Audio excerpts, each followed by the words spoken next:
Hello dear students, welcome to ATP star Kota. तो guys आप लोगों ने थंबनेल और टाइटल तो ज़रूर देख लिया होगा, जो कि है हमारा कैसे हम लोग रेगुलर स्कूल में पढ़ते हुए जेई को मैनेज कर सकते हैं। मतलब दोनों के अंदर हम लोग कैसे बैलेंस बनाएं ताकि हमारा स्कूल भी अच्छा चले और साथ में हमारी जो जेई की प्रिपरेशन है वो भी एक नेक्स्ट लेवल पे पहुंच जाए। ठीक, तो जैसा कि आप लोग जानते हैं कि हमारे पास दो टाइप के स्कूल रहते हैं, एक डमी स्कूल रहता है और एक आपके पास में रेगुलर स्कूल रहता है। डमी स्कूल बेसिकली आपको जाना नहीं पड़ता है, मतलब काफ़ी कम दिन आपको स्कूल अटेंड करना पड़ता है और सिर्फ आपको एग्जाम देने ही वहाँ पर जाना होता है। ठीक है, तो ऑब्वियसली आपको एक एक्स्ट्रा टाइम मिल जाता है जेई की प्रिपरेशन के लिए। लेकिन वही हम जब बात करते हैं रेगुलर स्कूल की, तो रेगुलर स्कूल में आपको डेली बेसिस पर, है ना, अगर वीक में 6 दिन स्कूल है तो ऑलमोस्ट आपको 6 डेज के लिए स्कूल जाना पड़ता है और काफ़ी सारा जो हमारा समय है प्रिपरेशन का वो स्कूल के अंदर ही इन्वेस्ट हो जाता है। मतलब हम अपनी जो प्रिपरेशन है, अपनी जो सेल्फ स्टडी है, उसको अच्छे तरीके से नहीं कर पाते हैं। तो मैं लेके आ चुका हूँ आपके लिए कि कैसे रेगुलर स्कूल में रहते हुए भी जेई को हम मैनेज कर सकते हैं। काफ़ी सारे ऐसे स्टूडेंट्स रहे मेरे जिनका सिलेक्शन हुआ और वो रेगुलर स्कूल के अंदर ही थे, क्योंकि कहीं सिटीज़ के अंदर, इनफैक्ट इंडिया में बहुत सारी सिटीज़ ऐसी है जहाँ पर डमी स्कूल अवेलेबल ही नहीं है। वहाँ पर सिर्फ रेगुलर स्कूल है और स्टूडेंट्स को ऑब्वियसली जेई की प्रिपरेशन करनी है, तो वो लोग कैसे मैनेज करते हैं मैं आपको बताता हूँ। तो एक नॉर्मल स्टूडेंट का जो रेगुलर स्कूल का आइडिया रहता है कि उसका एक जो दिनचर्या रहती है वो कैसी रहती है, मैं आपको थोड़ा आइडिया देता हूँ और क्या चीज़ें हैं हमें जो अवॉइड करनी है इसके अंदर, इस दिनचर्या में क्या चेंज लाना है। हो सकता है आप में से काफ़ी सारे लोग फॉलो भी कर रहे हो। तो लाइक हमारे 6 to 7 आवर्स का स्कूल हो जाता है ना। स्कूल के अंदर लमसम मान लो आप 4 से 5 क्लासेस रहती हैं एक दिन के अंदर, और 4 से 5 क्लासेस में आपकी जो ऑप्शनल सब्जेक्ट हैं उनकी भी क्लासेस रहती हैं। तो मैं हमेशा कहता हूँ कि ऑप्शनल सब्जेक्ट को हमेशा बहुत ध्यान से पढ़ें। इन जनरल जो रेगुलर स्टूडेंट्स होते हैं, रेगुलर स्कूल जो अटेंड करते हैं स्टूडेंट्स, उनके साथ प्रॉब्लम ये रहती है कि वो स्कूल तो जाते हैं भाई, ना तो फिजिक्स पढ़ते हैं, ना ही वो मैथ्स पढ़ते हैं, ना ही केमिस्ट्री पढ़ते हैं, लेकिन वो हिंदी और इंग्लिश या फिर जो भी आपका ऑप्शनल सब्जेक्ट है उसको भी नहीं पढ़ते हैं। मैं आप लोगों को सजेस्ट करूँगा, अगर आप ऐसा कर रहे हैं तो आज से ही करना छोड़ दीजिए। आपके जो नॉन रेगुलर सब्जेक्ट्स है, जो आप जेई की प्रिपरेशन में नहीं पढ़ पा रहे हो, उनको स्कूल के अंदर ज़रूर से पढ़े। अगर उनकी क्लास हो रही है तो उनको ज़रूर से पढ़े, ताकि आपके पास में बाद में अच्छा खासा एक एडवांटेज रहेगा, है ना। बाद में आपको लास्ट टाइम स्टडी नहीं करनी पड़ेगी। फिर स्कूल से ऑब्वियसली वो घर आते हैं, घर आके 1 से 1.5-2 घंटे के आसपास, 2 आवर्स के आसपास वो अपना टाइम खोटी करते हैं, मतलब टाइम ख़राब करते हैं इन जनरल इधर उधर की चीज़ों में। देन उसके बाद ऑब्वियसली कोचिंग चले जाते हैं। तो 3 to 4 आवर्स के आसपास, या आप मान लो 4 to 5 आवर्स के आसपास, अगर आप ऑफलाइन कोचिंग में हैं तो 4 to 5 आवर्स के आसपास आपकी कोचिंग रहती है, क्लासेस रहती है। एंड देन उसके बाद में इन जनरल जो एक स्टूडेंट होता है, जो ऑन एन एवरेज जो देखा जाता है वो ये होता है कि वो स्टूडेंट अपने घर कम से कम 1 से 1.5 घंटा लेट ही पहुंचता है, क्योंकि हमारी आदत होती है हम गेड़ी मारने चल जाते हैं, हम कहीं ना कहीं घूमने चल जाते हैं। एंड देन घर आता है, ऑब्वियसली थक जाएगा, एग्जॉस्ट हो जाएगा, एंड देन उसके बाद खाना खाया और बैक टू स्लीप, सोने पहुंच जाते हैं। ऑलमोस्ट उसके बाद थोड़ी सी देर पढ़ेंगे, 1.5 से 2 घंटा। तो ये एक नॉर्मल स्टूडेंट का सिनेरियो रहता है, अगर मैं बात करता हूँ रेगुलर स्कूल प्लस जेई के साथ में, जेई की अगर वो प्रिपरेशन कर रहा है तो भाई आपको क्या नहीं करना, आपको किस तरीके से अपने टाइम को मैनेज करना है वो समझो। क्योंकि आपको अगर जेई की प्रिपरेशन करनी है विद रेगुलर स्कूल, तो आपको अपने टाइम को लेके काफ़ी ज़्यादा स्ट्रिक्ट होना पड़ेगा। You have to be very much discipline. बहुत ज़रूरी है आपकी लाइफ में डिसिप्लिन। सबसे पहले अगर हम बात कर लेते हैं स्कूल की, तो जैसा मैंने बोला 6 to 7 आवर्स के आसपास स्कूल रहता है, जहाँ पर आपका आना और जाना भी हो जाता है और स्कूल के अंदर पढ़ाई भी हो जाती है। ठीक है, तो इसके अलावा ये तो पहला पॉइंट हो गया। फिर कोचिंग, तो कोचिंग जैसे हम लोगों ने बात करी कि 4 to 5 आवर्स हो जाता है इन जनरल, अगर आप एक ऑफलाइन कोचिंग परस्यू कर रहे हैं और अगर आप एक ऑनलाइन कोचिंग परस्यू कर रहे हैं, अगर आप ऑनलाइन क्लासेस अटेंड कर रहे हैं, तो ये जो टाइम है ये और कम हो जाता है। रीजन बीइंग आपका जो आने और जाने का समय वो यहाँ पर घट जाता है। तो पहला प्लस यहाँ से आ जाता है। सेल्फ स्टडी के लिए हमारे पास कितना टाइम रहता है, 4 to 5 आवर्स के आसपास हमें सेल्फ स्टडी करनी होगी। और स्लीप साइकिल की अगर मैं बात करूं तो 6 to 7 आवर्स की स्लीप बहुत ज़्यादा सफिशिएंट होती है।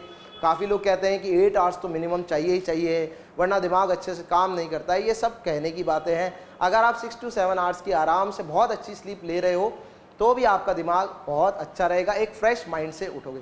लेकिन ये जो 6 to 7 आवर्स की स्लीप है, आप इसको कंटिन्यूसली लें, मतलब ऐसे टुकड़ों के अंदर ना लें, है ना। क्योंकि क्या होता है ना, 7 आवर्स के बाद जब आप सोते हो ना, तो फिर 7 आवर्स के बाद सिर्फ आप पलटते रहते हो, सोता कोई भी नहीं है, उसके बाद नींद खुली जाती है। तो ये तो आप लोगों को इनको मैनेज करना है।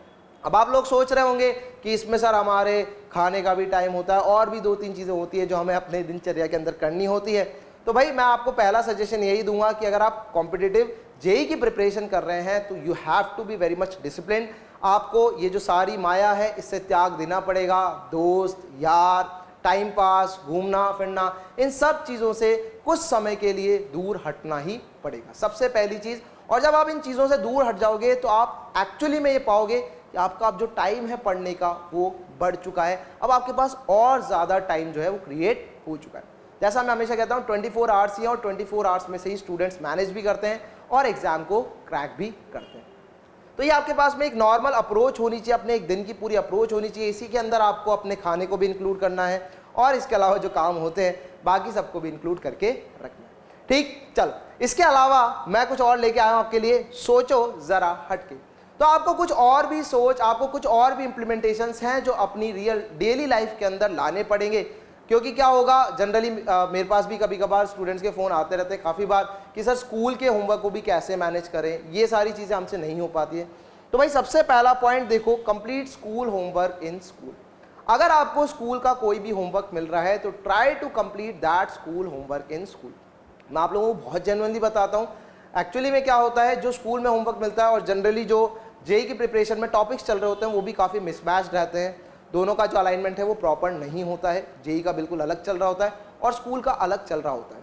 या तो आपने स्कूल में वो टॉपिक्स पहले पढ़ लिए होते हैं या जेई में वो टॉपिक्स पहले पढ़ लिए होते हैं, और कुछ टॉपिक्स ऐसे होते हैं स्कूल में जो अभी तक हमें जेई में पढ़ाए भी नहीं गए, प्रिपरेशन के समय हमें पढ़ाए भी नहीं गए, आगे पढ़ाए जाएंगे।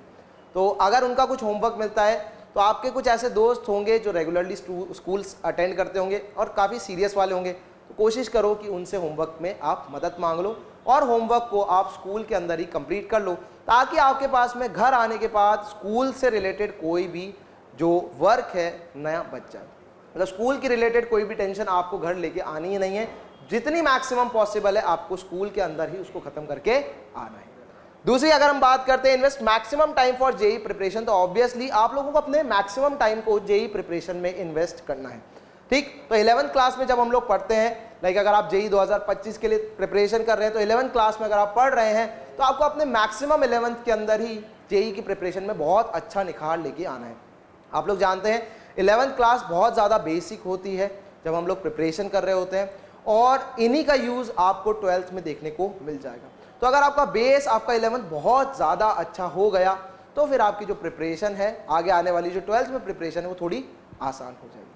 ठीक, तो कैसे इन्वेस्ट कर सकते हैं हम लोग मैक्सिमम टाइम? तो बहुत आसान है। लाइक आपको जो भी होमवर्क मिलता है, जो भी कोचिंग से आपको होमवर्क मिला जाता है डेली बेसिस पर, तो आपको अपने सेल्फ स्टडी आवर्स के अंदर उनको कवर अप करना है ना। ऑब्वियसली उनको जितना हो सके उतना कवर अप करो, लेकिन अगर रह जाता है तो स्कूल में ऑब्वियसली 2 से 3 पीरियड ऐसे होते हैं जो बिल्कुल बेकार से होते हैं, जिनमें आप लोगों का पढ़ाई में मन भी नहीं लग रहा होता है। तो कोशिश कीजिए कि उन लेक्चर्स के दौरान, स्कूल में उन पीरियड्स के दौरान आप अपने कोचिंग के होमवर्क को कंप्लीट कर पाओ।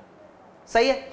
और इसके अलावा कोशिश ये करिए, अगर आपका रेगुलर स्कूल है तो ट्राई कीजिए कि आप रेगुलर स्कूल रोज ना जाएं, है ना। मिनिमम 4 डेज चले जाएं, क्योंकि उससे नीचे होंगे तो फिर स्कूल वाले पंगे करने लग जाते हैं, परेशान करने लग जाते हैं। और मैक्सिमम आप 5 डेज जाएं। 1 से 2 दिन का अगर आप ऑफ ले लेते हैं स्कूल से तो फिर आपकी जो प्रिपरेशन है, आपका जो सेल्फ स्टडी का आवर है, जो सेल्फ स्टडी का टाइम है, वो और ज़्यादा इंक्रीज हो जाएगा।